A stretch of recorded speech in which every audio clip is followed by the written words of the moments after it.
Sejam bem-vindas e bem-vindos ao novo episódio do Papo Reto. Hoje vamos falar sobre direito à mobilidade, direito à cidade, direito ao território. Estou aqui com mais 3 convidados, o Eric, a Mari e o Yuri, que tem uma vivência, tem uma experiência aqui a respeito do assunto, né? E vão trazer um pouquinho dessa discussão para a gente, voltada aí para a questão da juventude. Lembrando você que é jovem ou trabalha em algum coletivo, alguma entidade que atende a juventude, não se esqueça de se inscrever no canal e ativar as notificações para você ficar sabendo as novidades e acompanhar os próximos capítulos do Papo Reto. Bom, vamos lá. Eric, e aí? Conta um pouquinho da sua vivência, qual a sua idade, né? Como que você chegou até aqui e também sobre a questão do ciclismo, né? Eu vejo que você é de um coletivo, tem uma atuação aí, uma militância em relação ao uso da bicicleta, né? Conta um pouquinho pra gente da sua vivência, coisa rápida aí pra gente poder fazer o papo fluir depois. Sim, sou Eric Padovan, tenho 21 anos, sou professor de Educação Física atualmente, mas ao mesmo tempo estudante de Educação Física na PUC Campinas, sou militante do cicloativismo de Campinas também, pelo grupo do Coletivo de Ciclistas de Campinas, e já fui membro do Bike Anjo também, fui um dos que ajudou na construção aqui da associação na cidade, que é uma associação nacional e até internacional já, e atuo aí na construção, né, na luta pelos direitos à mobilidade, pelo direito dos ciclistas de terem acesso à cidade também, e também estou em outros movimentos sociais aí mais diversos aí. Várias frentes, luta, né? Frentes. Mari? Bom, eu sou a Mariângela, né? Mas Mari. Eu não conheço Mariângela, só a Mari. Exatamente. Eu tenho 35 anos, já não sou mais jovem, mas está na categoria como que fala? Das pessoas que trabalham, que estão aí na articulação da juventude, exatamente, né? Sou simpatizante. Bom, eu trabalho com educação de trânsito já há 15 anos. Quando eu entrei na INDEC, eu tinha a idade do Eric, na verdade. Ah, que legal. Eu entrei como estagiária em pedagogia e depois eu também passei no concurso público. Hoje eu estou como líder no processo de educação e cidadania. Então, é um tema que é muito importante para mim, o tema da mobilidade, porque tem a ver tanto com a minha trajetória profissional, né, como também com a minha trajetória de vida, porque a mobilidade está relacionada ao dia a dia de todo mundo, né? E até a nossa vida acadêmica, né? Você direcionou também para essa área, né? Exatamente. Então, eu estou finalizando o meu mestrado na área de estudar a segurança viária e entender os dados epidemiológicos das pessoas que morrem no trânsito de Campinas. E tem tudo a ver com juventude, é isso, né? Com certeza. Infelizmente, na verdade. Infelizmente, é. Mas a gente vai falar um pouquinho mais sobre isso daqui a pouco. Yuri, conta pra gente um pouquinho da sua trajetória. Olá, meu nome é Yuri, tenho 19 anos, sou bolsista de Juventude Conectada e atualmente eu estou atuando no Telecentro da Vila União, CRJ. E também eu ando muito de bicicleta pela região e tenho muita experiência no transporte público urbano de Campinas também. Tipo, ando há uns 5 anos já por Campinas inteiro. Sou estudante do ensino médio integrado em eletrônica no Instituto Federal de Campinas. Ah, no Federal. E você vai de bicicleta para lá também ou você vai de ônibus? Vou de bicicleta. É uma pedaladinha, né? No Telecentro. É uma pedaladinha e também venho bastante pro centro de ônibus, vou pro Instituto de Bicicleta. É uma pedalada. Legal. Tem bastante experiência. Um rolê bom. A questão da mobilidade urbana, né, e o direito ao território, o direito à cidade, né, tem tudo a ver com a juventude, né? Primeiro que o jovem está circulando, né? Você não está estudando, está trabalhando, está fazendo alguma atividade, acessando os equipamentos de cultura, de lazer da cidade, né? E tudo isso implica em deslocamento, né? A gente sabe que uma cidade de quase 1,5 milhão de habitantes, é difícil você ter as políticas públicas todas nos territórios, né? Então, algumas questões, algumas situações, o jovem tem que se locomover, né? Principalmente aí para a educação, igual o caso do Yuri, né? que mora na Vila União, né? Mora na Vila União. E vai até o Instituto Federal, que está ali no Satélite Íris. No Satélite Íris. Satélite Íris, né? Como eu disse, uma pedaladinha para chegar até lá. E isso implica em várias questões, né? Acho que, primeiro, saber, né? Você acha que o caminho, né, o trajeto que você faz, você se sente seguro, né, andando nesse trajeto? E segundo, né, será que poderia ser mais seguro, se não for essa, né, a reflexão? Enfim, o que você avalia, né? Como que é esse trajeto que você faz? Bom, esse trajeto, primeiro que eu não acho ele seguro, porque a gente passa por uma avenida, né, que é o John Boy, E lá não tem nenhuma ciclovia, não tem nenhum acesso, e os ônibus que passam lá, passam tipo colando do lado da bicicleta, então dá muito medo de ser atropelado. E sem contar que é um caminho muito íngreme, cansa muito pra chegar até lá. Mas e aí, a hora que você chega, né, agora tá tendo aula presencial ou não? Não, tô sem aula presencial. Mas quando você fazia, você saía da sua casa depois do telecentro, antes? Como que era? Não, eu não tava no telecentro. Ah, você não tava ainda? Não. Mas agora, né, vamos supor que volte presencial, você vai sair da sua casa e vai, né, chegar até lá. Então você chega lá já meio quebrado, assim, né? Tipo, eu imagino, eu não aguentaria essa subida toda, né? Sim, tô meio fora de forma. Chega cansado e...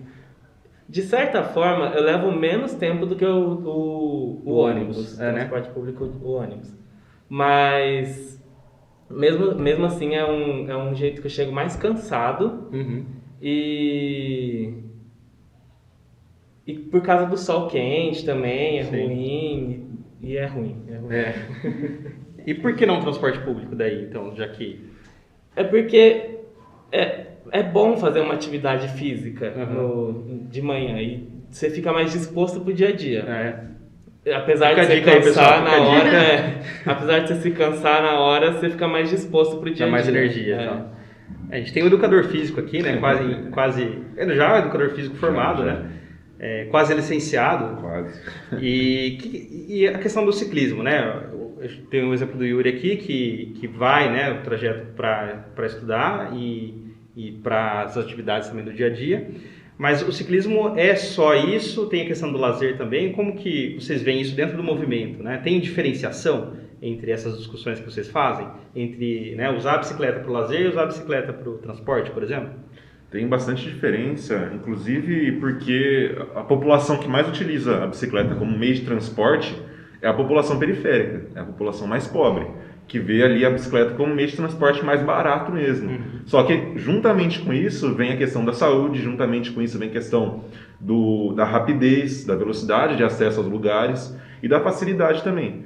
Então, a questão do transporte a gente avalia como essencial para a criação de políticas públicas, de acesso à cidade mesmo, e que o lazer, principalmente aí trazendo para os lugares ali mais elitizados da cidade, é outro público que acessa esse lazer, né? A gente tem praças de esportes localizadas nas periferias, que são acessadas sim por ciclistas, sim por pessoas que utilizam para o lazer, mas se a gente caminha para o outro lado da cidade, vai para o Taquaral, vai para Norte-Sul, vai para lugares mais elitizados mesmo, o lazer se torna um acesso para poucos, assim.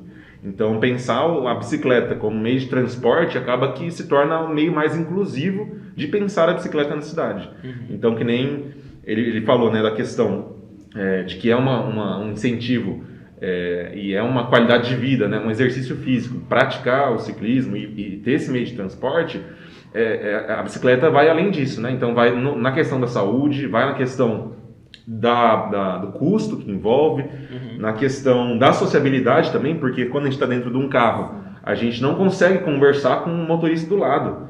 Se a gente está na bicicleta, é muito comum ciclistas se cumprimentarem quando passam um de frente para o outro. É muito comum no bairro a gente conhecer a outra pessoa que está na bicicleta, assim como se fosse a pé, né? A gente conhece pessoas, para nos lugares. Sim. Então, essa questão da própria ciclovia mesmo, que fala que atrapalha o comércio, a gente fala que não, na verdade ajuda. Porque é muito mais fácil um ciclista parar no seu comércio do que um carro que está passando parar no seu comércio. É igual você falou que eles conversam, tal, vocês conversam, vocês que andam mais e tal. É igual o motociclista quando para no semáforo, toda hora, você para, ele vai conversar com o outro do lado, né? É incrível. Eu não ando de moto também, então não... É um senso de comunidade, né? Que o cicloativista a gente percebe isso também. E eu acho que também é importante trazer a questão de como a bicicleta é boa para o meio ambiente, né? Para o meio ambiente e para o sistema de mobilidade em si. Então, privilegiar o transporte público e privilegiar a bicicleta não é só uma questão de ser melhor e mais inclusivo, mas é também de que o sistema fica mais eficiente para todo mundo. Então, é importante que a gente tenha sempre... inclusive, a Lei da Mobilidade Urbana Nacional, ela coloca como prioridade o pedestre, o ciclista, o transporte público. E, por último, vem o transporte individual. E nessa ordem que você falou das prioridades, Mari, tem uma questão também envolvida com a segurança, né? Assim, acho que... Eu não sei se eu li isso, se eu ouvi falar em algum lugar, mas assim, sempre eu vou usar a expressão que eu ouvi, tá? Mas é sempre o veículo mais pesado é responsável pelo mais leve, ou seja, Isso. então, sei lá, o caminhão é responsável, né, pela segurança do ônibus, que é responsável pelo carro. É assim que funciona também, né? Quando a gente fala de bicicleta e tal? Isso mesmo. O Código de Trânsito Brasileiro, ele é muito claro de que o veículo mais pesado cuida dos veículos mais leves, né? Os veículos, no geral, cuidam do ciclista, então essa distância, esse cuidado com o ciclista tem que ser maior por parte do motorista, no caso, e todo mundo tem que cuidar do pedestre. A única responsabilidade do pedestre é cuidar de si mesmo, né?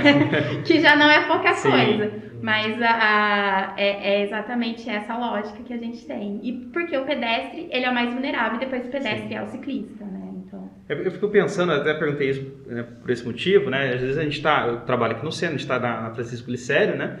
E eu circulo bastante a pé aqui pelo centro, né? E de repente, assim, o sinal fechou para os carros, abriu para o pedestre, de repente passa uma bicicleta voando do seu lado, assim, você quase é pego ali, né? Então, assim, por isso que eu até pergunto que às vezes, né, surgem essas situações. Teve até um colega de trabalho, foi atropelado tem uns 2 anos mais ou menos, né? Ficou bem grave a situação dele. E tem skatistas também, né, nessa situação, que passam assim que você nem vê e tal, né? Como que vocês veem isso dentro do movimento? Assim, tem alguma orientação geral que se dá um pessoal, alguma convenção nesse sentido? Sim. Existem 2 debates muito centrais, assim, na questão, assim, da postura do ciclista, né, do comportamento. Tanto nessa questão de semáforos, de pedalar em calçadas, que envolvem leis, né, de trânsito, que a bicicleta é um veículo, então, pela lei, ela respeita as regras de trânsito, de não pedalar, por exemplo, na calçada. Tem que andar na rua sempre. Na direção do carro, inclusive. Isso é uma orientação de segurança até do movimento, né? De que você pedale na direção do fluxo da via. Sim. Você pedalar no contrafluxo é uma falsa ideia de segurança, que você está vendo o carro. Só que a potencialização do acidente entre 2 veículos em direções opostas é maior do que dois veículos na mesma direção. Então, na verdade, é uma coisa que a gente passa no movimento isso, mas ao mesmo tempo, por exemplo, tem a questão da discussão do capacete, né? E que são discussões, assim, como no capacete, como no sinal vermelho, por exemplo, que a gente tem que olhar com um olhar não só na regra, né? Não só seco no que está acontecendo, porque existem coisas atrás disso acontecendo. Então, por exemplo, no trânsito, a bicicleta passar no sinal vermelho significa, entre outras coisas, aquele ali é um indivíduo que está tendo uma dificuldade de se locomover pela cidade já. Aquele indivíduo ali quer chegar mais rápido no seu lugar, mas ele também não vai chegar tão rápido quanto o carro ali do lado. E talvez ele já é motorista já, e ele tem essa pressa já embutida dos motoristas. Sim. Então a gente tem que olhar com um olhar mais interdisciplinar mesmo, mais cultural mesmo, para tentar trazer essa humanização do trânsito mesmo, né? Mesmo que seja o ciclista, mas essa humanização e a questão do capacete também, que aí vem na questão da cultura e da questão financeira também, né? Que o capacete em algumas situações ainda é visto como um acessório que não é importante e tudo mais, e em alguns casos realmente tem pesquisas que mostram que o capacete não vai salvar a vida no impacto de grandes forças ali, talvez uma bicicleta, um caminhão não vai ter um efeito muito grande, mas principalmente em pequenos acidentes, quedas sozinhos, colisões leves, queda na calçada, é um efeito super positivo do capacete. Então, essas questões têm que ser realmente pensadas de maneira cultural, né? Chegar nessa classe de ciclistas e pensar com eles, né? Não para eles. Sim. É muito importante também lembrar que assim, o equipamento ele não é um equipamento que está previsto obrigatoriamente no Código de Trânsito Brasileiro, mas ele é muito recomendado, tanto pelas próprias associações de ciclistas, como a gente também recomenda muito o uso do capacete por essas questões que o Eric já trouxe. E daí eu acho que todo o processo educativo, né, tudo que a gente vai pensar na educação para o trânsito, a gente tem que sempre pensar nisso mesmo. Em que contexto em que as pessoas fazem as suas escolhas. Mas independente do contexto, é sempre importante que a gente tenha em mente que a gente precisa preservar a vida, né? E como a gente até estava conversando, que a gente ia falar, o jovem hoje, ele é a pessoa que mais sofre no trânsito, então que mais sofre as lesões, que inclusive chega a óbito no trânsito, proporcionalmente é a parcela da população que mais vai se envolver num sinistro de trânsito, por exemplo, e vai chegar a óbito, porque geralmente são os mais graves. Sim. Então, é sempre muito importante que quando a gente estiver fazendo essas reflexões sobre o trânsito, a gente também pense, né? O público, na verdade, é até por volta dos 35 anos, então eu também me incluo nisso. A gente pense que escolhas que eu estou fazendo nesse momento e como elas contribuem para a minha própria segurança, e pensando que o trânsito, a mobilidade urbana é sempre um sistema, também está contribuindo para a segurança do outro, né? Pois é, a mortalidade, né, no trânsito da população jovem é a segunda maior causa, né, de mortes dessa faixa etária, né, dos 15, na verdade, dos 18 aos 29, dos 18 aos 35, né, que você colocou. Então, a segunda maior causa de morte da juventude é o acidente de trânsito. Então, assim, é bem preocupante. Mas aí a grande maioria são motociclistas, Maria? Sim, a gente tem um percentual grande de motociclistas. Na verdade, eu não vou te falar os dados exatos agora, sem crise. Mas a gente está sempre entre os motociclistas e os pedestres. Pedestres também. Então, Os pedestres atropelamento. também. Atropelamento. E muitos desses atropelamentos acontecem também por motociclistas. Tem todo um contexto cultural, né? Então, assim, a moto, ela é sempre associada à velocidade, à rapidez, à agilidade. Então, isso também acaba fazendo com que as pessoas tenham menos comportamentos seguros e elas também estão mais vulneráveis na motocicleta, Sim. né? Então, é importante que esse motociclista também, ele tenha consciência de que ele está num equipamento que o deixa mais vulnerável e que, por isso, a atenção dele, o cuidado dele precisa ser redobrado. Sim. E eu falo o motociclista porque a grande maioria que morre também, infelizmente, são homens. Sim. Então, é sempre o homem jovem e geralmente motociclista, mas também pode ser pedestre. E na questão da moto até, né, Mari, tem uma questão ligada também aos motoboys, né? De que tem a questão da velocidade da entrega, né, da pressão feita ali para eles fazerem mais entregas no menor tempo possível, né? Sim. E acaba que a gente vê, por exemplo, no centro, motoboys que passam no sinal vermelho, né? Que vão pela esquininha ali, pelo canto da via para escapar Da de alguma contramão, coisa. já viu muita. Contramão. Outra coisa que é um trabalho extremamente cansativo, né? Então, tipo, eles ficam horas fazendo entrega, andando de motocicleta e acaba ocorrendo acidentes, atropelando pedestre, passando sinal vermelho. Por isso que é importante a gente sempre pensar nessa perspectiva das escolhas individuais, sim, porque são importantes. Eu sempre reforço, é muito importante que as pessoas individualmente façam escolhas seguras no trânsito. Então, adote os comportamentos seguros. Então, pedestre, atravessa sempre na faixa, respeita o sinal. Condutores, no geral, respeita a sinalização, respeita os limites de velocidade. Tudo isso é importante. Mas a gente também precisa começar a discutir, principalmente quando a gente está aqui discutindo direito à mobilidade, começar a discutir como a gente cria sistemas mais seguros. É muito importante que a gente pense. Então, o que a gente privilegia para criar um sistema mais seguro? A gente vai privilegiar os modos de deslocamento mais sustentáveis, que é o transporte público, que é a ciclomobilidade. A gente vai privilegiar a redução de velocidade, justamente por isso. Porque a pessoa, inclusive, o conceito de sistema seguro, ele vai dizer assim, as pessoas cometem erros. Elas estão cansadas, como você trouxe. Elas podem estar desatentas por um momento, porque as pessoas perdem a atenção, por mais que elas não tenham intenção. Então, mesmo sem intenção, as pessoas podem errar. O que um sistema seguro pressupõe é que esse erro não vai fazer com que a pessoa tenha uma lesão grave ou que ela morra. Então, a gente tem que começar a sempre discutir nesse sentido, de construir cidades mais humanas, de construir cidades mais seguras. E isso envolve, né, um plano cicloviário, né? Eu sei que Campinas tem, né, um plano de cicloviário. E como é que está isso, né? Porque assim, a gente teve uma live no começo do ano, né, sobre... Na verdade era um outro assunto, acabou surgindo, eu não lembro porquê, mas a gente estava falando, agora me deu um branco, mas sobre iniciativas de jovens, né? E a gente estava conversando com um jovem que é lá da região do Itajaí, né, um pouco depois ali do Instituto Federal, onde o Yuri faz o curso, né, faz o ensino médio. E aí ele falou assim, mas a Campinas tem um monte de ciclovia, mas parece que são ciclofaixas, na verdade, que não levam a lugar nenhum. Ela começa num lugar e parece que não termina, assim, sabe? Tipo, não é um caminho, é só um trecho, né?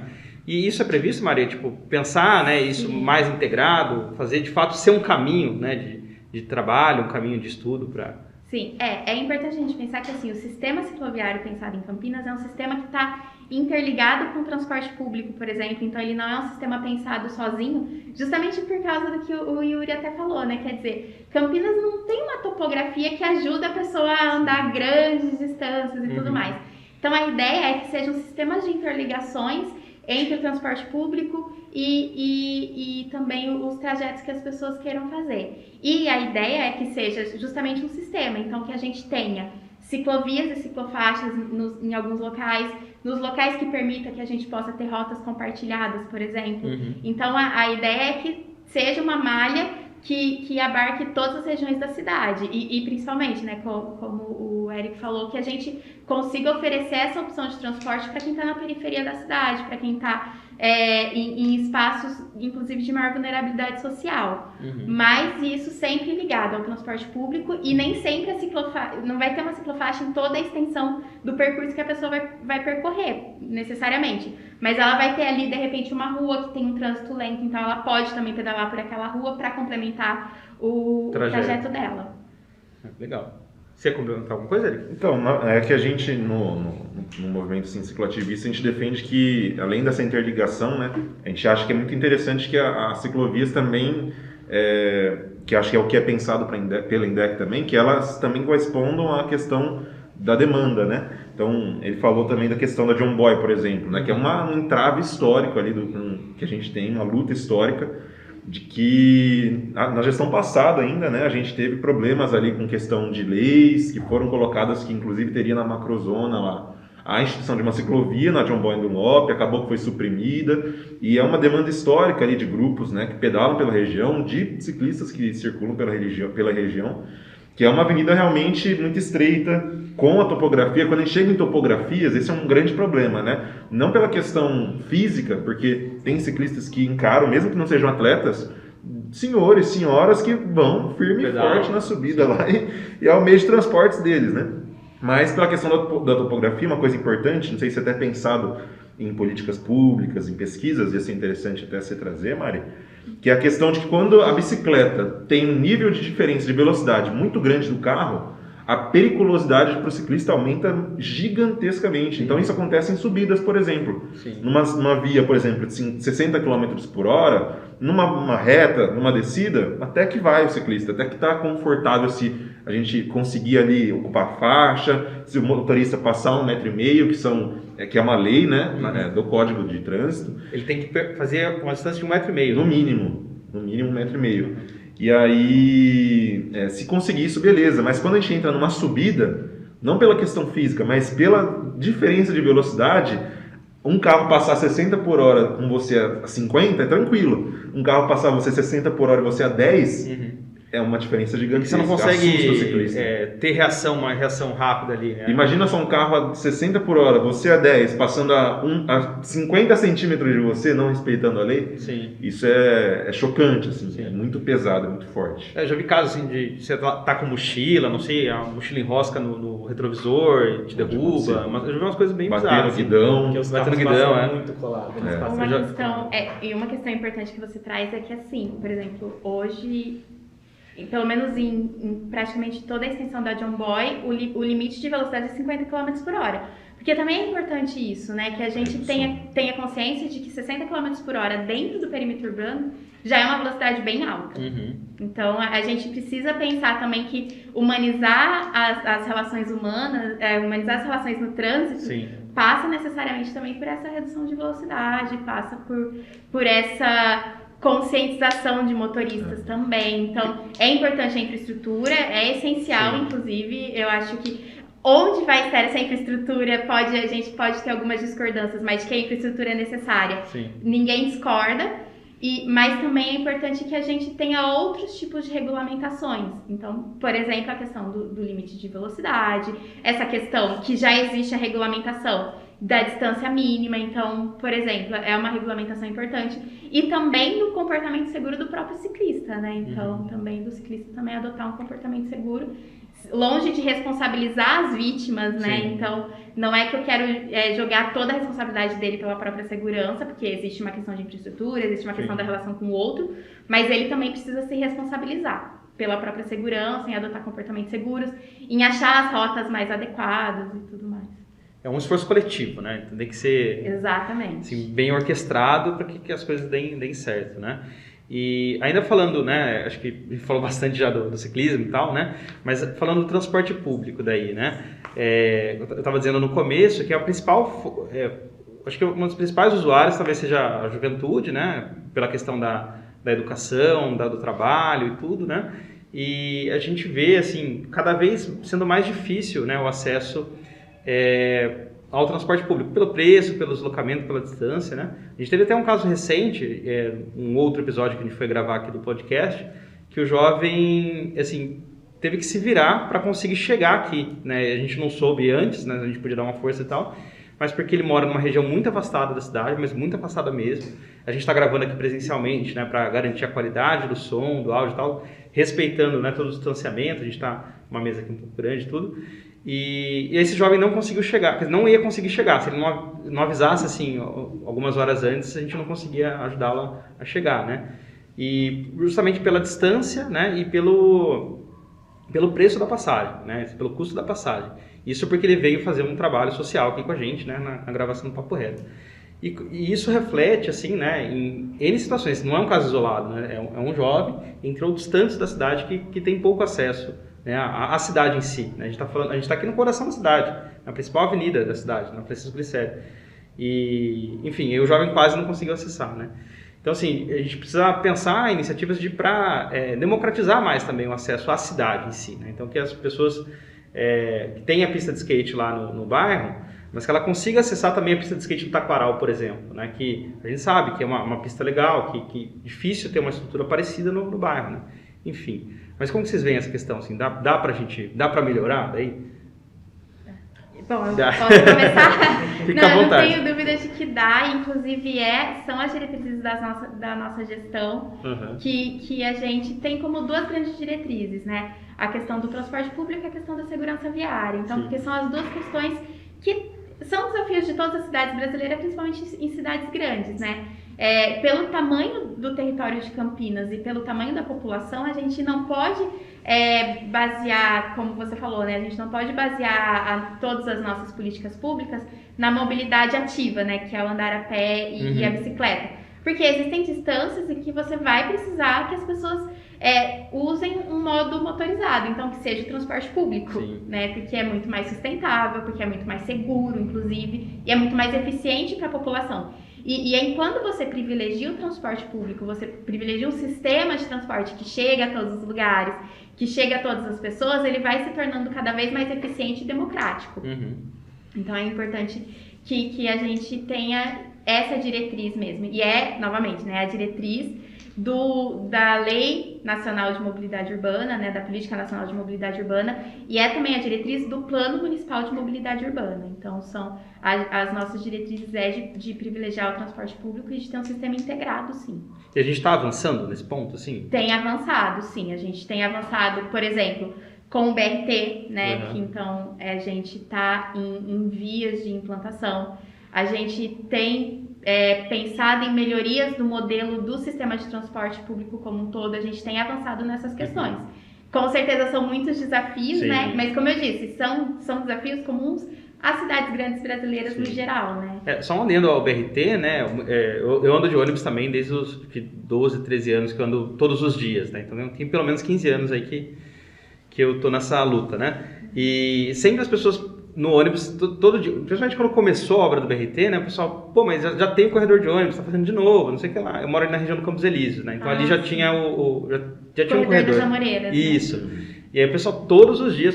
Só que eu estudei bastante essa obra, né, para entender, né, o que tá acontecendo e tal. Então, até hoje tem críticas, né, à obra, mas na verdade ela vai ajudar em muito, né, na mobilidade da cidade, principalmente quem é do Vida Nova e do Campo Grande, né, acho que essas duas regiões mais afetadas. Na minha região, por exemplo, não vai mudar tanto o meu tempo de deslocamento, né, até o centro, mas quem vem, né, mais profundo, Vida Nova, como eu já dei de exemplo, vai em 15 minutos, vai reduzir em 15 minutos, né, a distância, uma coisa assim, né. Então, assim, é uma obra importante que vai ajudar muito, né, na mobilidade, mas que também vai mudar totalmente o sistema de transporte da cidade, né. Sim, é isso que eu ia comentar. Assim, o BRT, mais do que uma obra, ele é um sistema de transporte, né? Um sistema próprio, inclusive, um sistema que tem uma lógica própria. Então, é importante que a gente entenda que, sim, como você disse, né? Vai mudar a cultura de deslocamento das pessoas.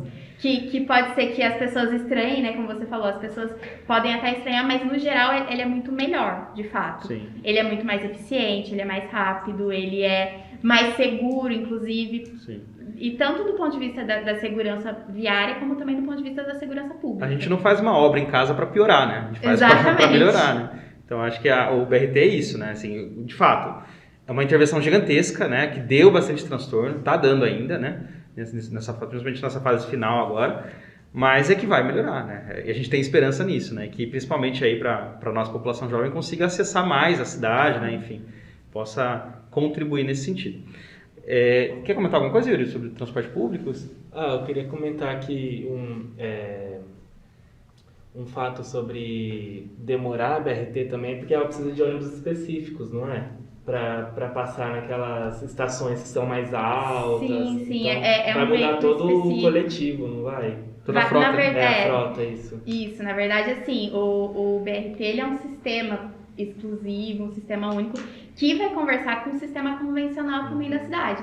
Então, a ideia é que a gente tenha, sim, inclusive um novo processo de licitação, de contratação, não só para o BRT, mas como para todo o sistema da cidade. Então, a gente tá... E a ideia é que a gente faça esse novo modelo já melhorando alguns desafios que a gente já percebe hoje. É lógico que novos desafios surgem, né? Sim. Quando a gente está falando de uma cidade de 1 milhão de habitantes, mas a ideia justamente é trazer melhorias a partir desse ponto de vista, né? Do desenvolvimento da cidade orientado pelo transporte, da ideia de democratização de acesso. Então, são alguns pilares importantes, alguns princípios importantes que vão estar, que percorreram toda a obra do BRT, né? E agora também vão estar quando a gente pensar a operação desse sistema.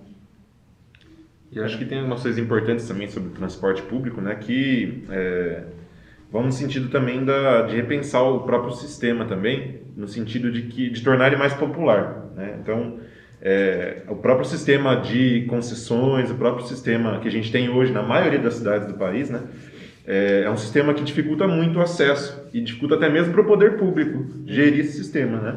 Entregar muitas vezes uma crítica que os movimentos sociais têm, os movimentos populares têm, que torna isso menos acessível e torna uma oneração também ao poder público. Então, talvez repensar esse sistema, como exemplo de algumas cidades que são menores, é verdade, que tem um sistema próprio de transporte público, né, que gera o próprio sistema de transporte público, e talvez pensar nas cidades maiores como que se daria isso, né? Repensar isso, e para dar esse acesso realmente à população e que seja um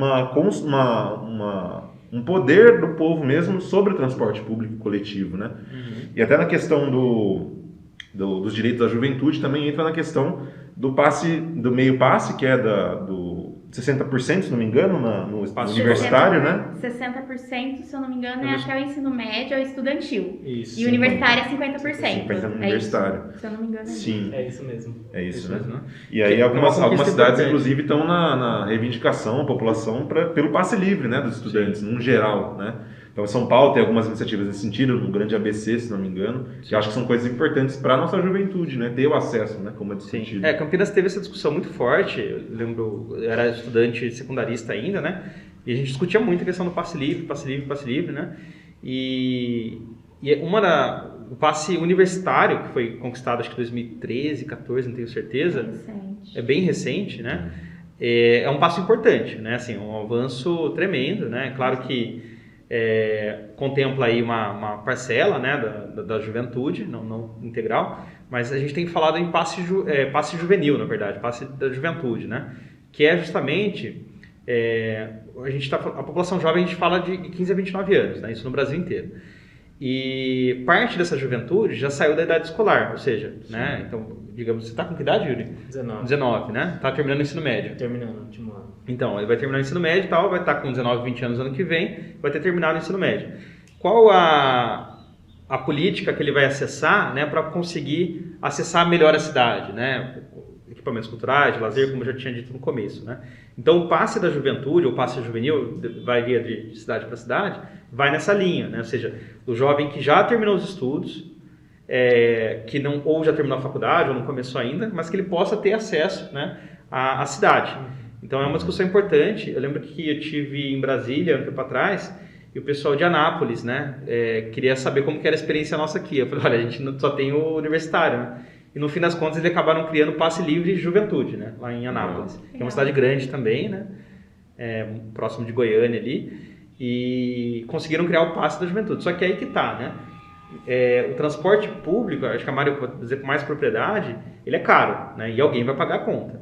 Então, assim, seja por dinheiro do Tesouro, né? Enfim, algo, quer dizer, normalmente né? Dinheiro do Tesouro Municipal. Então, assim, alguém vai ter que pagar essa conta, né? E normalmente é por conta dos subsídios, né? Que acaba rolando.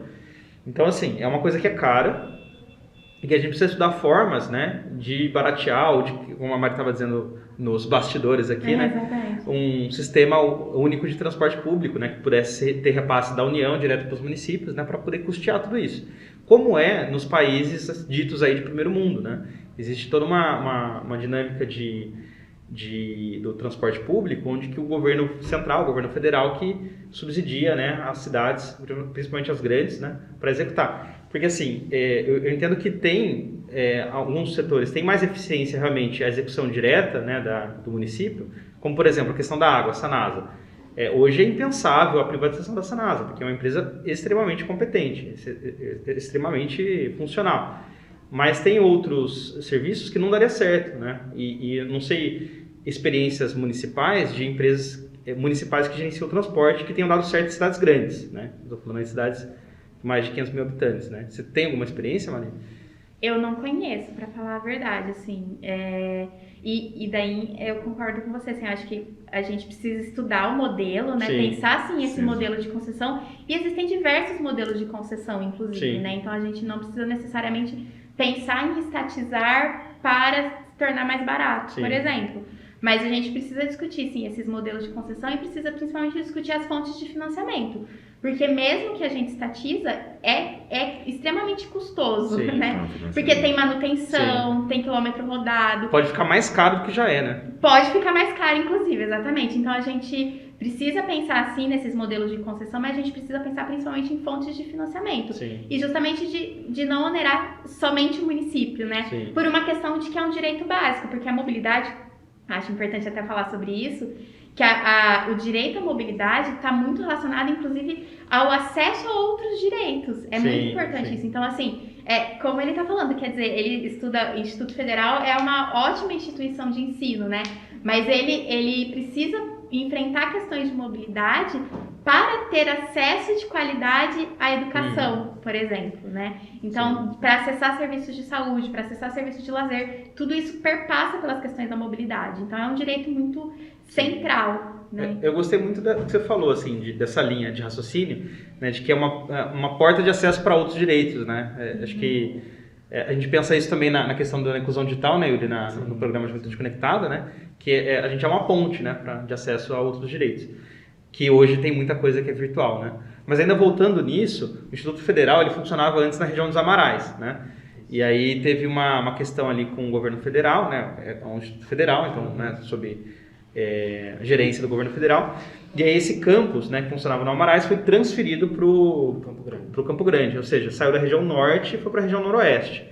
Eu não sei nem quanto dá em quilômetros, né, mas com certeza mais de 10 quilômetros de distância entre um ponto e outro, né. E os alunos que faziam o curso lá no Amarais tiveram que se adaptar para se deslocarem mais de 10 quilômetros para poder estudar no... Você conhece alguém nessa situação que passou por isso? Eu passei por isso. Você parou. Ótimo. Mas pra você ficou melhor, né? Ficou... Vou explicar.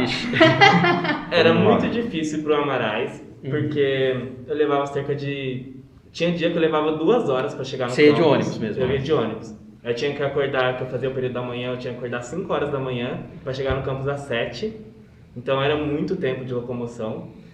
Porque o ônibus às vezes não passa, às vezes demora, vem lotado, esses fatores que já conhecemos. Aí mudou para o Campo Grande. Aí no Campo Grande eu pensei, vai melhorar a situação, né? Porque mais perto da minha casa. Mas o problema é que não passa ônibus na frente do instituto, lá no Campo Grande. Ele passa só pela Pirelli. E a gente tem que descer a pé cerca de 1 quilômetro até o campus.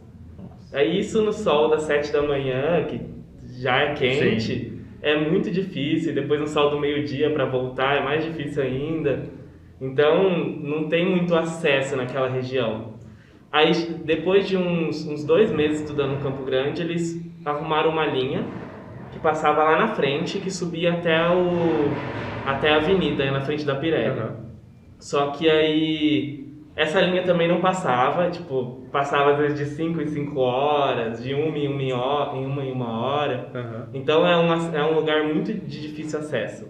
Onde está o campus, né? Onde está o campus, isso. Que doideira, meu. Porque não foi adaptado lá para locomoção de ônibus. É muito importante, porque assim, a gente está no momento, inclusive, de olhar para aquela região por conta do BRT e tudo mais. Então é muito importante, quando voltarem as aulas presenciais, que seja feita uma conversa com a INDEC nesse sentido de oferecer opções de mobilidade e principalmente por transporte público para esse... Quantos alunos são? Nossa, no Instituto Federal, não sei. Mas é um polo gerador de tráfego importantíssimo. Tem, porque é então... ensino médio, ensino técnico, faculdade, ensino superior. Então E lá na frente, na frente da Pirelli, tem um terminal, né, que fizeram agora. Então, provavelmente vão pensar em algum acesso. Sim, porque justamente a ideia é que esse terminal ele venha com linhas alimentadoras que trazem as pessoas para o sistema BRT. Então, uma dessas linhas alimentadoras, elas podem muito bem passar na frente do Instituto. É importante, inclusive, né? Porque é um polo gerador Eu só de queria tráfego. um gancho importante, né? Mas assim, tudo isso pode ser que tenha um olhar da gestão, da INDEC, do sistema de transporte do município, né? Mas para garantir, né, eu diria que os alunos precisam se organizar e passar essa demanda também para a direção do instituto, né, para que repasse para a prefeitura. Eu vou dar um exemplo para vocês. A gente fez isso, a gente mandou carta para a prefeitura, mandou várias para a INDEC, aí tá caminhando, porque é muito recente lá, né? Então é um tempo para... E logo depois também veio a pandemia, né? E encararam as aulas presenciais. No final de semana, no último sábado, eu fui num evento numa entidade, né? E fui de ônibus, né? Tô ficando aqui no centro e tal, e fui de ônibus para essa entidade. E aí desci no ponto de ônibus, tá? Tô descendo a rua e vou atravessar, né? Bem num pedaço de obra do BRT, então pode ser que o problema esteja relacionado a isso, mas fui atravessar, beleza, atravessei a primeira, fui atravessar a segunda rua, não tinha faixa de pedestre. E aí é uma entidade que a gente está falando aí que deve ter o quê? Pelo menos uns 700 jovens que passam ali durante a semana. Hoje não, por conta da pandemia, né? Mas no dia a dia normal, digamos, os 700 jovens, talvez, que passem por ali. E não tinha uma faixa de pedestre que liga a instituição à rua, a primeira rua que ele vai atravessar para chegar até o ponto de ônibus. Ou seja, por que ninguém olhou aquilo? Porque acho que no momento está em pandemia e tal, né? Então pouca gente tem ido de ônibus até lá. Mas aí eu fui conversar com os educadores lá e assim, ninguém tinha prestado atenção nisso. Que falta uma faixa de pedestre para atravessar os alunos que vão sair dali para o ponto de ônibus. Assim, para o ponto de ônibus que é assim, 100 metros da entidade, sabe? Isso foi um grande problema também no Instituto Federal, porque o ônibus ele para do outro lado da rua e o Instituto Federal fica atravessado. E aí é uma rua que passa muito carro e tipo por ser descida, os carros passam 1000. Então diversos alunos quase foram atropelados lá, não tem uma faixa de pedestre, então é muito difícil. E eu acho que a questão de intervenções na proximidade de escolas, de centros culturais, espaços assim de construção de pensamento, criticidade e tudo mais, né? E que envolve uma população, são espaços muito bons para intervenções viárias, né? Acho que tem um exemplo ali da escola municipal próximo da Moreiras, não vou lembrar o nome, que teve uma intervenção, teve uma intervenção da INDEC, né? E várias escolas, acho que carecem até disso, né? Vários espaços disso, porque até é um momento ali de diálogo, né? Você que é da área da educação, é um momento de diálogo com os estudantes, né? A nova geração que está chegando. É um espaço formativo, inclusive. Entender como que é agora e como que pode ser melhor daqui a pouco, né? Talvez colocar lombofaixas, intervenções com verde, né? Que foram feitas, serem espaços modelos, isso, né? Isso, espaço modelo em cada espaço educacional, né? Ia ser interessante. Como foi a intervenção, por exemplo, que a gente fez na Escola Vicente Hall. Como é que foi, Maria, no Vicente Hall? Só pra gente saber. A gente fez uma intervenção a partir de um conceito de intervenções temporárias que depois podem se tornar definitivas e que humanizam o trânsito. Então, no caso, a gente fez uma ampliação da calçada para a faixa de pedestre ficar mais curta, então a pessoa tem um menor espaço para ter que atravessar uma rua, por exemplo. E ao mesmo tempo, quando a calçada está maior, tem um espaço maior de convivência para os pedestres. E quando você faz tudo isso, as pessoas obrigatoriamente elas diminuem a velocidade, que é o conceito de tráfego em calme. E então a gente fez essa série de intervenções ali na Escola Vicente Hall para melhorar o trânsito da região, para melhorar o trânsito, inclusive, para os alunos. E foi um processo extremamente participativo com os alunos, inclusive. Então, foi um projeto bem legal. A gente, infelizmente, teve a pandemia logo depois, né? Então, a gente não pôde dar continuidade para saber como seria a convivência das crianças nesse espaço, das crianças e adolescentes, né? Nesse espaço. Mas a ideia é, inclusive, esse conceito, ele é muito forte dentro do que a gente tem proposto de realizar no nosso plano de educação. Que legal. Quem sabe, né, levar o Yuri, fazer uma ponte aí, vocês levam uma prostituta também, né? Pois é. Mas, Felipe, vocês trouxeram algumas coisas interessantes que, assim, eu imagino que quem vai ouvir ver, né, esse podcast, não são só os jovens, né? São muitas vezes gestores de escolas, gestores de entidades.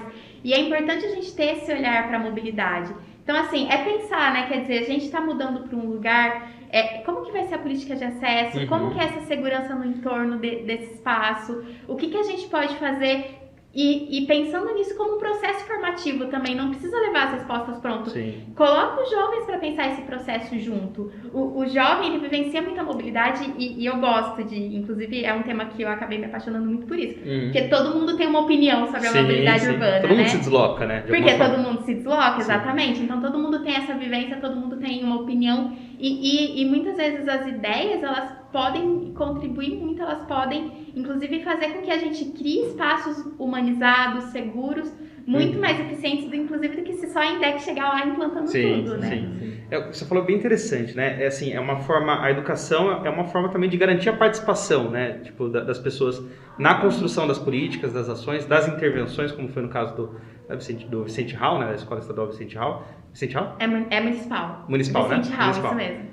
Que você falou uma veio outra na cabeça, mas Vicente Hall. Então, a educação é um processo, além de formativo, né, é um processo também de mobilização, né, assim, de trazer as pessoas para junto da gente para poder dialogar, construir e tudo mais, né. Eu fico pensando, né, a gente ouve que o trânsito no Brasil, né, também em Campinas, mas reflexo do Brasil, é muito violento, né, não só pelos acidentes, mas pelo comportamento dos condutores, né, e isso tem a ver com a educação, né. Só que a gente está falando numa turma que já foi formada, né? Assim, que já passou pelos seus processos formativos e dificilmente a gente vai conseguir mudar o comportamento, né? Eu não sei na minha avaliação. Mas e para a galera que está se formando agora, né? Que vai começar a dirigir agora? Tem alguma iniciativa, assim, tipo, para quem vai tirar a habilitação agora, enfim, junto às escolas, não sei? A questão da formação de condutores é uma atribuição tanto da União de regulamentar como dos estados, né? O município tem pouca autonomia sobre isso. De qualquer forma, a gente sempre que pode, a gente chama os CFCs para conversar com a gente, porque a gente entende que essa pessoa que está passando pelo processo de formação, ela vai dirigir no município, né? Então, a gente sempre chama assim, os CFCs para conversar. E é importante que esse processo de formação ele seja, inclusive, cada vez maior, né? Então, uma pessoa para dirigir, eu acredito que ela pode ter, sim, uma formação maior, ter um tempo maior de experiência, porque isso vai fazendo com que as pessoas reflitam mais sobre o que elas estão fazendo no trânsito, né? E outra coisa que eu acho que é importante falar é que, assim, mesmo que o processo de formação de condutores hoje não seja ainda o ideal, é o processo que a gente tem, é importante que todo mundo passe por ele. Então, é muito importante que as pessoas não comecem a dirigir sem passar por um processo de formação de condutores. Porque, minimamente, ela vai aprender sobre o que é o papel dela enquanto motorista, quais são as responsabilidades dela, né? Então, é muito importante que as pessoas passem, sim, por esse processo de formação e que esse processo seja cada vez melhor de fato, assim. Mas, inclusive, a gente tem como diretriz que, assim, quando a gente está formando, desde a educação infantil, né, quando a gente está formando a criança, a gente está formando pessoas que entendam o que é o compartilhamento do espaço, que elas sejam bons pedestres, bons passageiros, bons ciclistas. E se um dia elas quiserem dirigir, que elas sejam bons motoristas. Mas eu acredito que o ideal seria que a gente construísse um modelo de cidade que cada vez menos pessoas dirigissem, porque a gente está privilegiando o transporte público, a gente está privilegiando andar a pé, a gente está privilegiando a bicicleta. Mas para quem ainda assim escolher dirigir, e que dirigir seja uma escolha e não uma necessidade, que essas pessoas, seja de carro, seja de moto, que elas tenham consciência de que o carro, a moto, está numa condição diferente de quem está a pé, de quem está de bicicleta. Então, eles têm responsabilidade sobre essas pessoas. E até complementando essa questão da necessidade, que eu acho que é muito importante, que nos nossos espaços, a gente tem em alguns lugares a questão da necessidade de ter o carro, né? Mas eu acho uma questão muito importante a questão social e cultural do carro como um poder, do carro como um consumo, um poder que representa algo a mais do que simplesmente você dirigir. Então, eu acho que a nossa geração, assim, vem repensando isso até um pouco, né? Mas ainda falta um bom caminho, né? O carro sempre foi uma construção de poder, principalmente para os homens, está envolvido diretamente com o machismo. Como você falou, os principais que morrem são jovens homens. Então, o carro, a moto até mesmo, tem um sinônimo de poder. E isso a gente tem essa necessidade de quebrar isso. Não só de poder, mas de virilidade. Sim, né? Exato. E aí a questão vem no sentido de que o carro com o poder vira uma arma na mão desse homem, principalmente. E isso é um risco para a vida de todos que estão lá, inclusive ele. Para ele mesmo. E isso aí se soma a questão do uso de drogas, né, lícitas e ilícitas, em que inclusive demandam de mais políticas públicas, até nacionais, no sentido de que, por exemplo, como que é aceito que haja venda de bebidas alcoólicas em postos de combustível. Justo onde você vai com o seu carro lá, existe um incentivo para você infringir a lei. E isso aí é muito comum, a gente vê em posto de gasolina, balada, música lá, a galera bebendo e saindo. Sim. Então são coisas que a gente tem que repensar e que vai tornar realmente a cidade mais humana, né? E a nossa vida mais humanizada. Em pensar de que o carro não é um instrumento de poder, mas sim um instrumento de transporte, né? Quando pensar em usar o carro, será que eu preciso usar sozinho o meu carro? Só eu no meu carro? Eu olho para o lado, o outro motorista também está sozinho, da frente também? Ou não, eu posso usar para o transporte de alguma carga que realmente não dá para fazer de outro jeito, ir em algum lugar que não tem como, de em outra maneira, levar várias pessoas, caronas. E assim, eu preciso ter o meu carro, porque tem muito isso, né? A gente tem pensado também cada vez mais em compartilhamento do carro. Porque não só o carro polui enquanto você está usando, mas ele é uma coisa de 1 tonelada, que depois isso em algum momento vai deixar de ser usado, né? Então, o que você faz com tudo isso? Então, a gente tem pensado também cada vez mais em o conceito de car sharing, né? Que é de você compartilhar, de você ter compartilhamento de veículos. Então, eu não preciso ter o meu carro, né? Eu posso, naquele momento que eu preciso, eu vou usá-lo com consciência, mas não precisa ser meu. Eu posso alugar, eu posso emprestar. Então, é importante que a gente pense. E eu acho que também, mesmo quando a gente pensar, as pessoas precisam ter um carro, mas a gente tem que ver que quando a gente está também seguindo por essa lógica, a gente está procurando soluções individuais para problemas que devem ser resolvidos coletivamente. Então é importante também que a gente pense coletivamente em como resolver essas questões. É aquela coisa, eu vou comprar o carro porque o sistema de transporte público não funciona, ou é ruim, enfim. Aí cada vez mais as pessoas vão comprando carro e vai piorando a mobilidade da cidade como todo. E as nossas cidades foram construídas para carros, né? Para automóveis. A gente tem como base Brasília, por exemplo, foi Juscelino Kubitschek, tem um histórico de trazer as automobilísticas para o Brasil, né? Então, o nosso desenvolvimento foi baseado nos carros, nos automóveis, e não na solução de problemas coletivos. Mesmo que seja individual de bicicleta, é uma coisa diferente do individual de carro, né? Completamente. Então, a gente repensar essas cidades mesmo, que foram construídas com essas bases, mas que a gente está numa realidade que nós somos atores e mudamos a nossa realidade o tempo todo, né? Tempinho atrás, uma outra vez, primeira vez que eu fui para Brasília, né? A gente olhou no Maps e tal, tava num lugar, a gente queria ir para outro lugar. Olhou o Maps, dá 15 minutos de caminhada, 20 minutos, né? Uma coisa assim. A gente foi a pé, mas a gente sofreu. Não tinha uma sombra, não tinha uma calçada, tipo, né, legal para andar. Amigável, né? Amigável, você tinha que ficar atravessando toda hora, pegando vários cruzamentos, semáforos, etc. Nunca mais.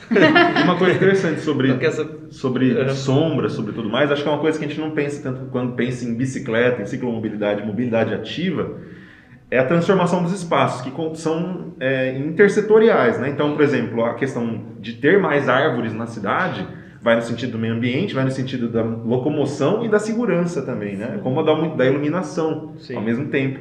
Então a gente tem muitas vezes caminhos escuros à noite e durante o dia um sol de matar. Escaldante. Então não são convidativos para alguém escolher ir de bicicleta, não são convidativos para alguém escolher ir de a pé, mas são convidativos para pegar o carro no ar-condicionado e ir. Sim. Então, no subconsciente, no consciente coletivo, também tem essas questões, né, de transformação da cidade, e que, no geral, vai fazer bem para todo um coletivo, né? Sim, e é muito importante, assim, que a gente pense cada vez mais, assim, o quão inclusivo é esse espaço que a gente está construindo. Porque quanto mais inclusivo, quanto mais inclui crianças, quanto mais inclui pessoas com deficiência, quanto mais inclui pessoas com restrição de mobilidade no geral, a gente consegue que seja melhor para todo mundo. Então, também, cada vez menos pensar num cidadão padrão, seja lá o que isso possa significar, né? Mas pensar cada vez mais nesse respeito à diversidade, nesse acesso de todas as pessoas e um acesso com qualidade. Então, numa ideia de que seja cada vez mais democrático, cada vez mais inclusivo, cada vez mais humano e como consequência, cada vez mais seguro. Profundo. Hoje, várias reflexões importantes. Você quer comentar alguma coisa, Yuri? Você estava tirando habilitação recentemente, não estava? Ah, sim, eu tirei. Quer comentar alguma coisa? Eu estava fazendo CFC, eu fiz recentemente. E eu queria falar que eles passam bem por cima mesmo, essas regras. Tipo, é muito sucinto. Tipo, aí a prova do Detran também é prova bem... escrita. Não é escrita, é... Alternativa, né? Alternativa, isso. Alternativa. E é bem sucinto também, não passa muitos detalhes. E a prova prática também não mostra, eles te ensinam a passar na prova, Sim. não a dirigir no dia a dia. Então é algo que você aprende no dia a dia mesmo. Por isso que eu falo que seria importante um processo mais longo. Porque também com 15 aulas, né? Ainda tá fazendo 15, Agora 20 é aulas. 20. Mas com 20 aulas que seja, você aprende a manusear aquele veículo, a fazer algumas manobras básicas, mas você não aprende a dirigir em diferentes contextos. Por exemplo, Até não dá porque tempo. você dirige só até a segunda marcha, né? Tipo, no dia a dia você não faz isso. Não dá tempo de aprender tudo isso. Então precisaria de um tempo maior, de um acompanhamento maior. É lógico que isso também custaria mais, eu entendo, mas por outro lado traria muito mais segurança, né? Sim. Então é importante. Poderia custar mais nesse sentido, mas economizar em outros, né? Com certeza. Porque assim, a gente não falou, mas tem impactos econômicos gigantescos em cima da mortalidade no trânsito, dos acidentes e por aí vai, né? E que a vida vai acabar sendo no final mais importante que os Exato. valores, né? Exato. Não dá pra. A vida não tem um custo, Sim. né? Então. Exatamente. Não dá para quantificar, mas os economistas o fazem, né? Porque assim, existe cálculos, existe tudo sobre isso, mas cada jovem que morre no Brasil antes de ser produtivo, digamos assim, estar no auge da sua vida produtiva, tem prejuízos em reais mesmo no PIB do Brasil, né? Então existem estudos nesse sentido. Não que estão quantificando a vida, a morte, etc. Mas impactos reais, né? Então, quanto que a morte de jovens impacta no PIB brasileiro? Existe vários estudos nesse sentido. Então, é só prejuízo, em todos os sentidos, né? O prejuízo da vida, prejuízo econômico, enfim, por aí vai. Mas é isso. Pessoal, nosso tempo está chegando ao fim, né? Acho que fluiu bem legal aqui, a gente conseguiu dar risada, conseguiu conversar bastante sobre vários temas, né? Então, eu queria que vocês pudessem fazer uma consideração final, né, sobre o tema, enfim, mandar um beijo para a mãe, para a tia, fiquem à vontade, tá? Divulgar a marca, se tiver, Instagram, se quiserem oferecer tudo, então fiquem à vontade, se quiser começar, Yuri. Eu queria falar que é um tema que cada um tem que olhar para si e ver o que você está fazendo para ajudar, né? Que se cada um fizer a sua parte, com um todo já vai estar ajudando. E é isso. É isso. Fique à vontade. Acho que é importante a gente, né, como jovens aí, pensar na construção do nosso mundo. Nós somos atores e atrizes desse mundo. Então, as coisas não são passivas, não estão postas e imutáveis. Nós transformamos a realidade. Então, passar para os jovens que se engajem nos movimentos populares, sociais. Deixo aí já a indicação para quem se interessa mais por mobilidade urbana, por cicloativismo. Em Campinas nós temos o coletivo de ciclistas de Campinas.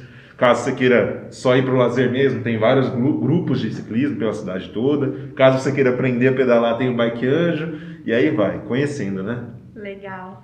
Bom, então, o que eu queria deixar então no final é falar que a INDEC tem um trabalho de educação muito legal, como o Eric falou. Não, a gente tem então a área de educação lá na INDEC, a gente está à disposição para quem quiser nos procurar, quiser conhecer mais o que a gente realiza. Tem o site da INDEC, a INDEC faz muito mais coisas do que apenas gerenciar, né, o trânsito e transporte da cidade, de fazer a fiscalização ou a operação, né? Então a gente tem um olhar mesmo para a mobilidade urbana e a gente tem lutado para cada vez mais qualificá-la a partir principalmente do eixo da valorização do transporte público e o aumento da segurança viária para construir de fato cidades mais humanas. E daí, eu acho que complementando um pouco o que tanto o Yuri como o Eric falaram, eu gosto sempre de encerrar as minhas oficinas falando que a gente só vai mudar o trânsito quando a gente começar a repensar tanto as nossas escolhas no âmbito individual como no âmbito coletivo. Então, no âmbito individual, quais as escolhas que eu estou fazendo no meu dia a dia, tanto do ponto de vista de segurança viária, então quais comportamentos seguros e escolhas que eu estou fazendo, mas também do ponto de vista coletivo de que cidade que eu estou ajudando a construir, quando eu estou exercendo a minha cidadania, quando eu participo ou não de processos decisórios, quando eu participo ou não de conselhos e audiências públicas e tudo mais. Então é muito importante que a gente comece a refletir sobre isso, se a gente quer de fato transformar, principalmente diminuir o número de mortes do trânsito, né? Acho que fica essa mensagem, né? Assim, a gente precisa diminuir, né? A gente precisa chegar lá. Então, assim, é responsabilidade de todo mundo e a gente pode e precisa se engajar, né, nessas discussões, transformar aí a cidade, o trânsito mais humano, né, mais amigável para todo mundo. Esse foi mais um Papo Reto. Não se esqueça de se inscrever no canal, ativar as notificações para você ficar sabendo das novidades e dos próximos projetos, dos próximos capítulos. A gente fica por aqui e até a próxima.